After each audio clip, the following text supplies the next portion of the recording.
Welcome back to CCTV, aka the Cultural Connotations channel.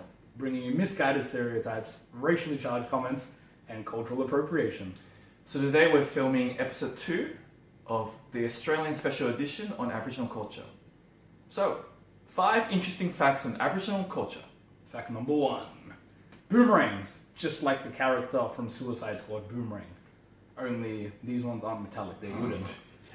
So what I'm referring to, in fact, is the traditional hunting weapon that the Aboriginals used. And there's actually 2 types of boomerangs, which I didn't know, which is the returning boomerang and the non-returning boomerang.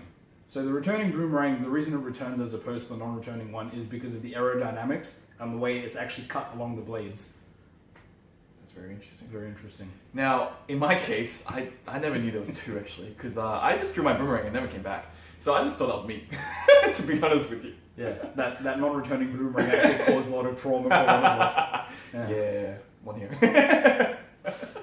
So, what would happen is that they'd use both these boomerangs in their hunting expeditions actually, and the returning boomerang was used as a distraction or a decoy to make the prey go in a certain direction, and then they would use the non-returning boomerang and put a lot of force behind it, throw it in a straight line, and that's what they would use to kill the prey or capture the prey. Wow, very cool. Yep. They also use the non-returning boomerang as a form of hand-to-hand combat sometimes, and for the returning boomerang, they used it quite often as leisure and recreation outside of hunting because it's just so much damn fun. Interesting fact number 2. So, didgeridoo, huh?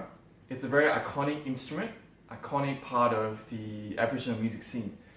And it's also known as the wooden trumpet because, it's a shape, it's played just like a trumpet where it's mainly done with the lips. And instead of being brass, it's actually wood. Now, it's interesting to note that in Dreamtime stories of, the Aboriginal culture, it's actually known as this sacred instrument which the gods used for creation. Oh, okay. So there you go. They, therefore, in this case, it's only used for important things, mainly for ceremonies, such as funerals. Very interesting. So, interesting fact number 3. Language. Mainly, the fact that there are over 300 Aboriginal languages originally. That's so many languages. That is a lot. I think more than China, perhaps. Yeah, we'll have to check that one. Yeah, we'll have to check that one and bring it to you in a later episode. That's right. Live and direct. Yeah. CCTV. You know how it is. That's right. So, currently, in modern day times, there are only about 75 languages in common use. And I think there are about another 50 or so that are very near extinction because there's so few people that use it. And Which hopefully, is such a pity, actually. yeah, definitely. And hopefully we can preserve those languages. But it's also an interesting side note that I found out, which is the Aussie language of English. Aussie English. That's right. Yeah. Check out our slang episode. Yeah. Coming. Coming to you soon at a CCTV culture channel. And anyway, back on topic. yeah, back on topic. So basically, the Aussie English has got a lot of derivatives from the Aboriginal language for a lot of their words, mainly words on animals such as wombat, Kangaroo, koala, kookaburra, barramundi, wallaby, and dingo. That's right. Yeah, dingo. Almost forgot that. Interesting fact number 4. Relationships. So in Aboriginal culture, because of the community nature, because of the family culture and the fact that they live with the land and not on the land, there's no need for the words thanks, please, mine, yours. It's actually not in their language because there's no identity of ego, there's no self really.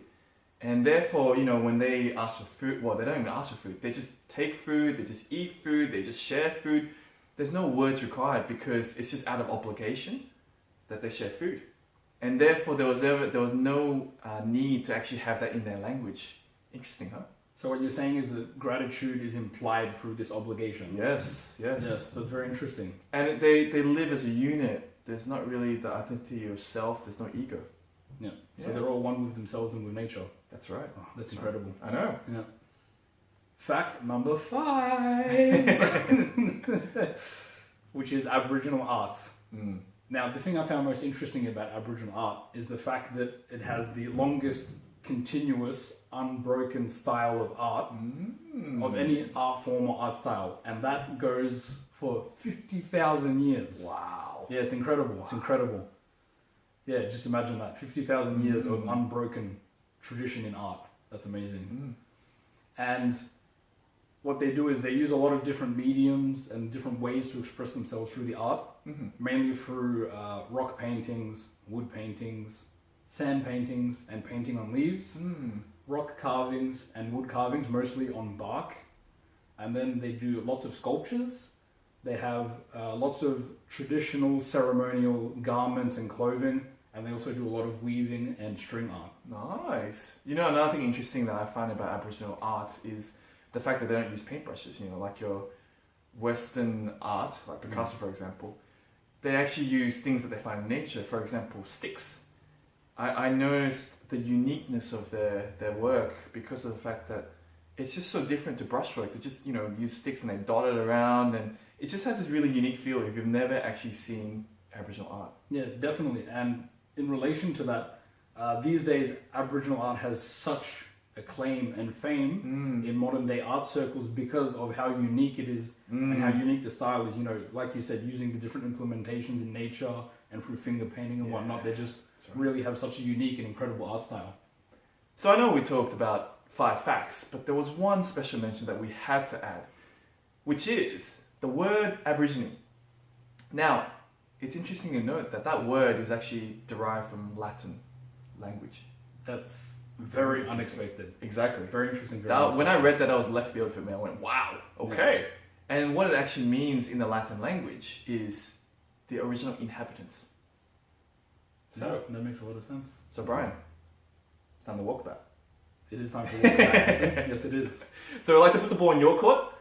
Please leave us with any thoughts, comments, feedback, and opinions that you may have, and also let us know of any other interesting facts that you have about the Australian Aboriginal culture. So once again, guys, we really hope you enjoyed today's episode, and thanks for watching. Please also like, share, and subscribe to our channel, and also let us know of any topics you'd like us to cover in the future. This was brought to you live and direct by Cultural Connotations. We know it all, we see it all, CCTV.